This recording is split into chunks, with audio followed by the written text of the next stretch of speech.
right there, and we're being told that the president is heading to Walter Reed Medical Hospital for tests amid his positive coronavirus diagnosis.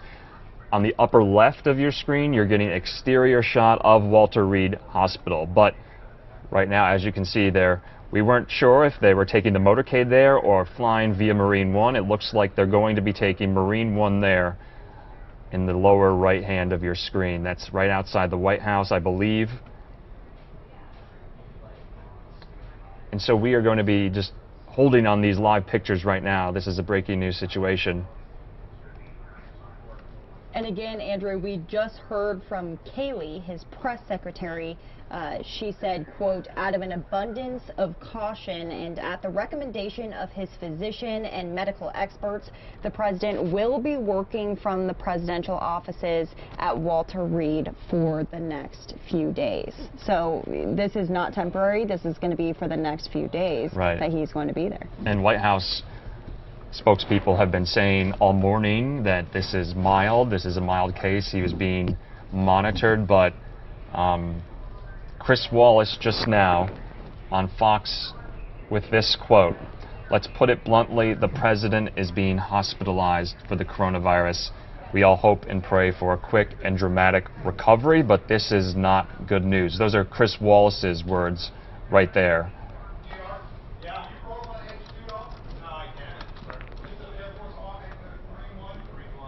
And we're getting live look right now for those of you who may just be coming to the stream right now. This is News Now from Fox. I'm Andrew Kraft, joined alongside by Daytona Everett. We're digital journalists. It's 2:30 here in Phoenix, Arizona, but you're getting a live look at Marine One on the front lawn of the White House, just minutes away from transporting President Trump to Walter Reed Medical Hospital, where he'll be monitored, undergo tests, and stay for a few days. Now remember, Daytona, had canceled all travel, so no rallies or anything, but he was holding a virtual rally tonight. No word on what the status of that is, but presumably that is not happening any longer.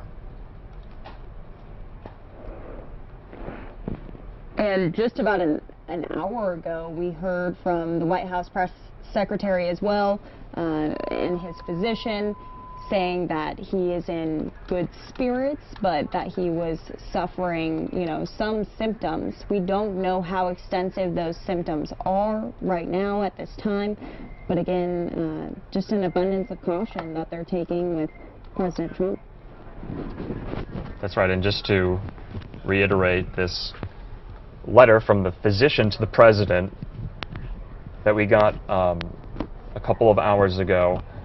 This was from Sean Conley, the physician to the president. He's a commander of the U.S. Navy, but he says he administered a single 8-gram dose of Regeneron's polyclonal antibody cocktail to the president. In addition to that, the president is also taking zinc, vitamin D, melatonin, and a daily aspirin. Now, according to this letter from this physician to the president, he said he remained fatigued but in good spirits and is being evaluated by a team of experts. But now, obviously, Daytona, this has escalated. He no longer is riding this out from the confines of the White House, but is being transported to Walter Reed Medical Hospital. Just to give our viewers a little update, also on the First Lady, according to the doctor, she remains well with only a mild cough and a headache. And remember, President Trump is 74 years old. This is the prime age group that most COVID cases affect. People over the age of 65 are much more susceptible to this. Yeah, the White House has been busy this morning. That front lawn right there, we heard Mark Meadows come out earlier. We played that out for you a few times. That was kind of the first confirmed information that we've heard from the White House about this particular situation.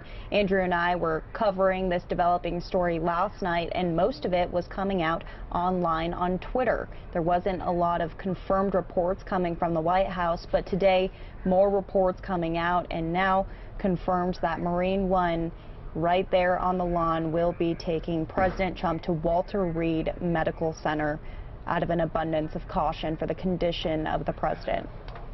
And on the upper left of your screen, you're seeing the exterior of Walter Reed Medical Hospital. But just to give viewers an update too, you know, President Trump is only one of a handful of world leaders to have gotten the coronavirus himself. You'll remember Jair Bolsonaro, the president of Brazil, contracted COVID-19. You'll remember Prime Minister Boris Johnson of the United Kingdom was hospitalized for, I believe, more than 10 days and was in the ICU. And so we're just awaiting Marine One on the South Lawn there from taking off to Walter Reed with the president in tow.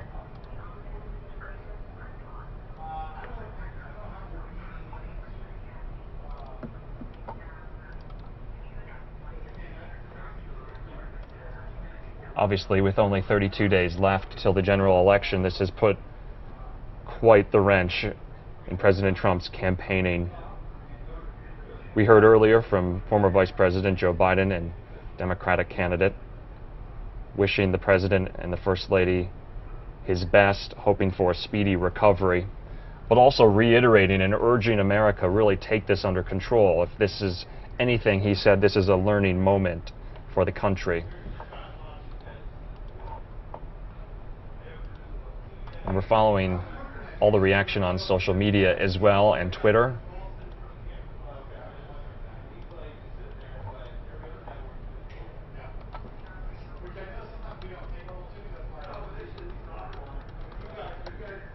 Just to give our viewers a little update on where Walter Reed is, what it is. This is in Bethesda, Maryland, so not too far from downtown Washington, D.C., a very short Marine One flight.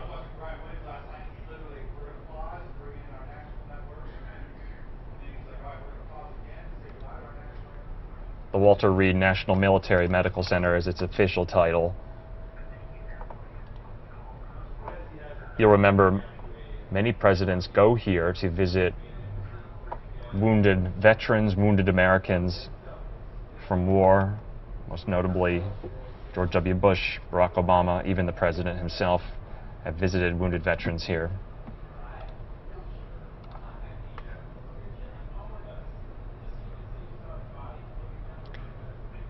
And Andrew, it looks like there is a Trump rally that is going on. Let's go ahead and take that. I believe this is where the president was supposed to hold a rally today in Florida.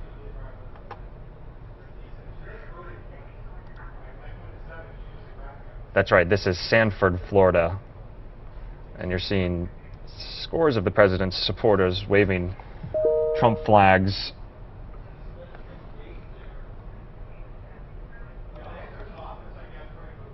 Women for Trump flag you see in the shot there, other Trump Pence flags, obviously showing their support for the president in this really trying time right now for the country.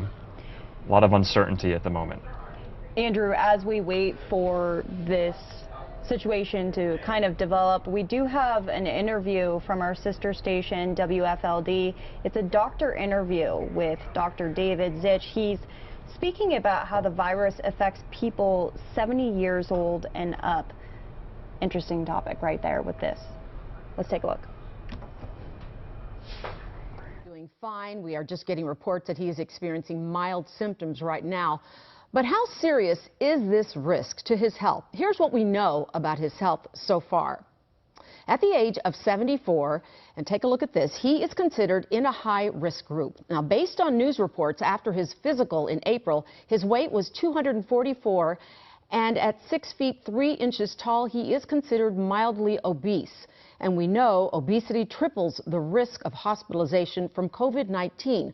Also, according to the CDC, people in the 65 to 74 age range face a 5 times greater risk of hospitalization and a 90 times greater risk of death from COVID-19 compared to young adults.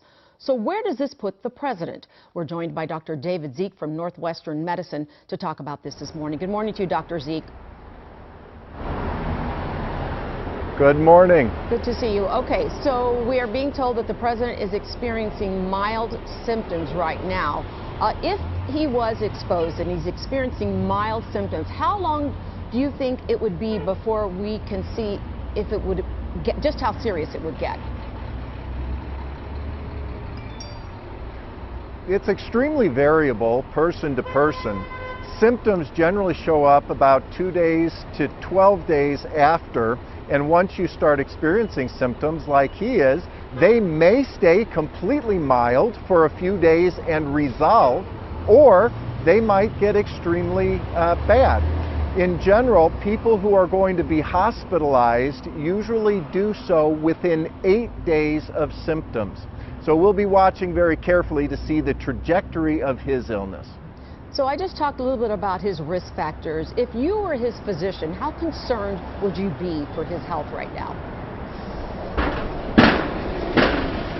I would be concerned, but the vast majority of people, even at his age, are going to do just fine. I've had a number of my own patients, even at higher risk and older age than him, that have done okay and not needed to be hospitalized.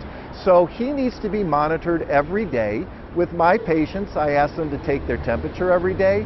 We monitor their oxygen level every day and have them rest. It's a day-by-day assessment, and his chances are still better than not that he's going to come through this just fine. Okay, let's talk about the First Lady. She appears to be in lower risk category. She's 50 years old, appears to be in good shape. The only public thing we know about her health is that the White House had said earlier this year that she was treated for a benign kidney condition in May. So with that in mind, let's talk about what you think her situation might be. Certainly she is at lower risk. She is not only healthier and younger, but also female, and females have less complications in general than men do. That said, she's not completely out of the woods. Unfortunately, this virus is very unpredictable, and there have been 3,300 women between the ages of 45 and 54 who have died in this country since March because of COVID. We just don't know what's going to happen. Okay, let's talk about Tuesday night, the debate. Should there be concern after that debate that Vice President Biden and other people that were there could have been exposed, and do you assume they're all being tested right now? I absolutely assume they're being tested. If you look at the podiums, they were about 15 feet apart, which is good. However, this was an extended period of time that he shared the stage with Donald Trump, and he also, unfortunately, President Trump was talking quite loudly throughout the majority of that debate, and that cast the virus much further, especially when you're not wearing a mask. So there is reason to be concerned, and I'm sure they'll be watching Biden very closely. And then my next question to you finally is, you know, when the President of the United States comes down with COVID-19 and the world is watching, what difference do you think this is going to make as far as the average person is concerned about how they are now going to look at this virus? That's a very good question. I think we are going to see a couple of reactions. First of all, we have to know that everybody can get this virus. Nobody is immune. And the less you wear a mask and the less cautions you take, the higher the chance that you're going to get the virus. The big concern is if President Trump sails through this with minimal symptoms, that some people are going to take that as this is not a real threat and everything is fine. But that's not the case. We want to make sure that everybody knows, regardless of how the president does, because the chances are greatest that he'll do just fine. This is a real threat. It is definitely something to be taken seriously. We have to keep our caution up, and it has killed over 200,000 people since March. So be vigilant. So the big thing for everybody right now is to watch and see what happens between the next 8 to 14 days. Is that correct? Right, that's right. The peak time is going to be about 8 days from now, but sometimes these illnesses can be protracted for weeks, so we'll have to see how he fares. Okay, Dr. David Zeke, thank you so much for joining us this morning, giving us your insight into this. We appreciate your time. The President and First Lady are said to be doing...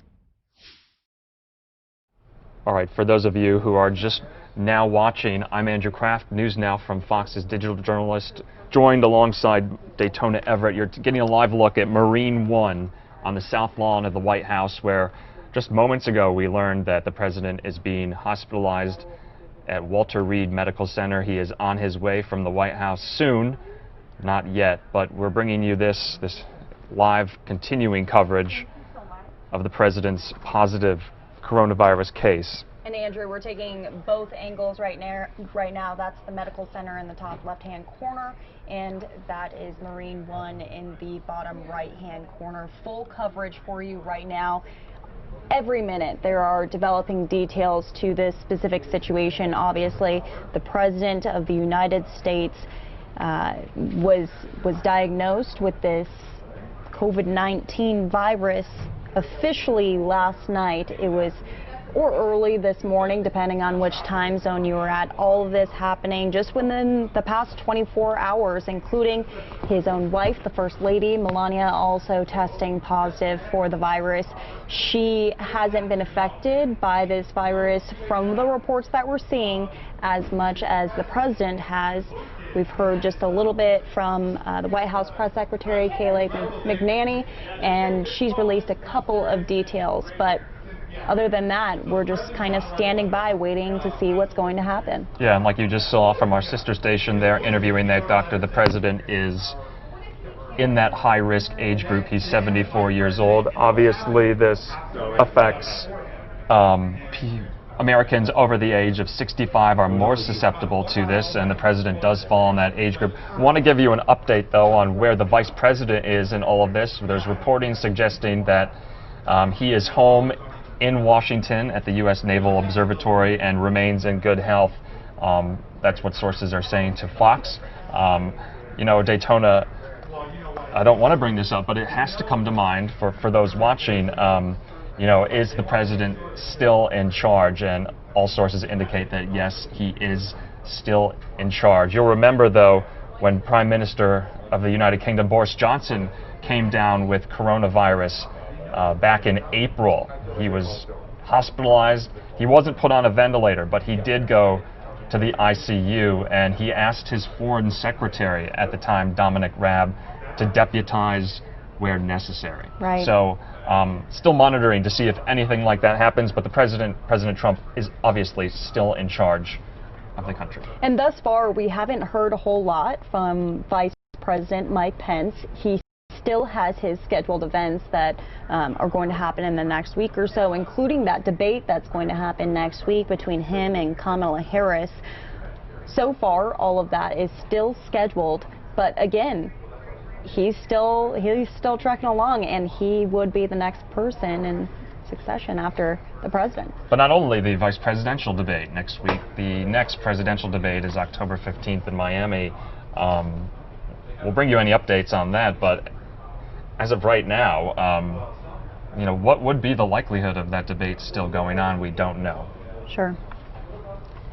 We'll go ahead and take this shot in full of Marine One right there on the lawn of the White House. Again, President Trump is being sent to Walter Reed Medical Center out of an abundance of caution.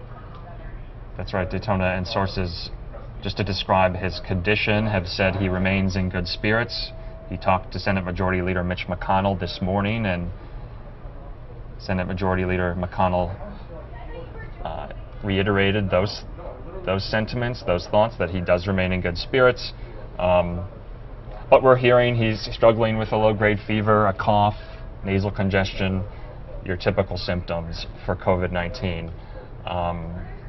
This is truly a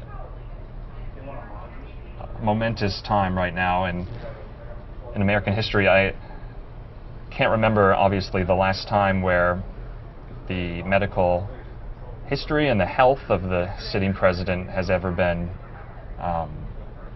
with the spotlight so much on this. I do want to take you out in that top left-hand corner. You can see Trump supporters standing by. This is Florida, where he was supposed to be speaking tonight. Of course, that event now canceled along with the rest of his campaign events. There was also supposed to be a virtual event tonight, a virtual rally in which people around the country could tune in and participate. No word yet on whether that event is going to be happening. Technically, that should be happening in the next hour or so. Not looking like that's probably going to be a possibility. That's right. In Daytona, any indication right now of the seriousness of the president's condition can be kind of read from the president's Twitter account. He has not tweeted since last night when he told his followers and the world that he and First Lady Melania Trump had tested positive for the coronavirus. All of this after news broke that his closest advisor, Hope Hicks, tested positive just yesterday morning.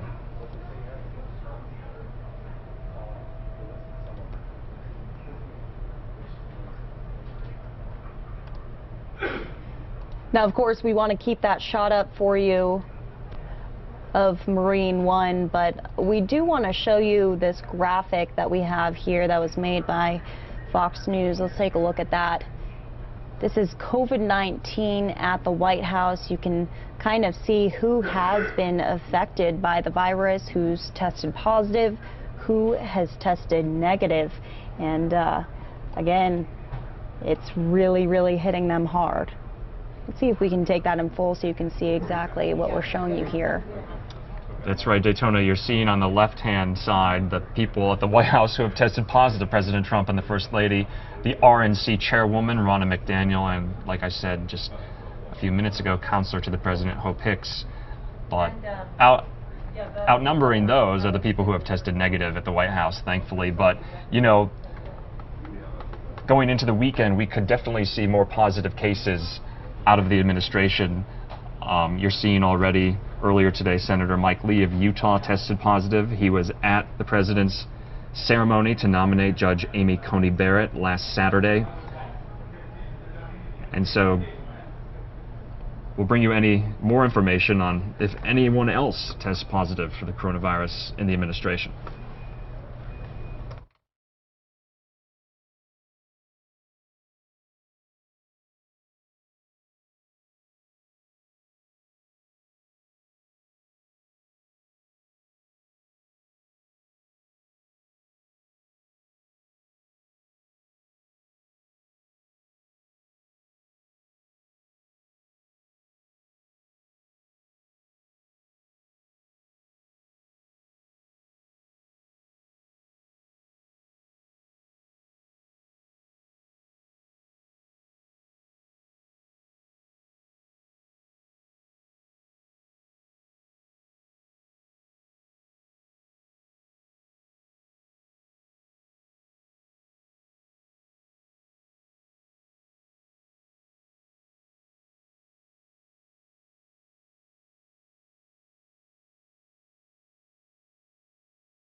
All right, for those of you who are just watching the stream for the first time right now, you're seeing live pictures of Marine One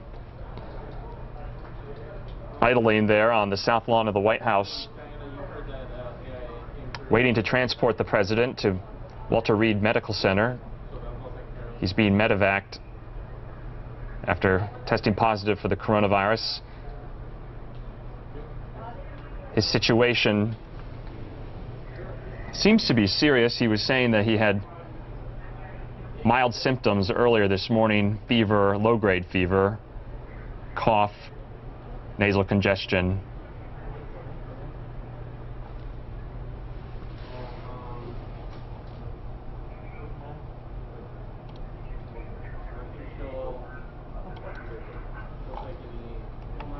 And in the upper left of your screen, you're seeing exteriors of Walter Reed Medical Facility. It's where he'll be transported. And according to the White House press secretary, he'll be there for a couple of days. He has offices there where he can work out of.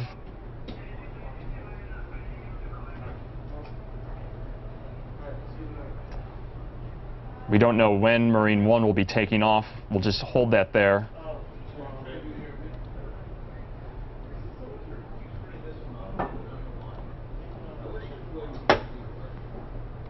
We're getting Twitter reaction from a lot of different sources and reporters. Test the Fox box.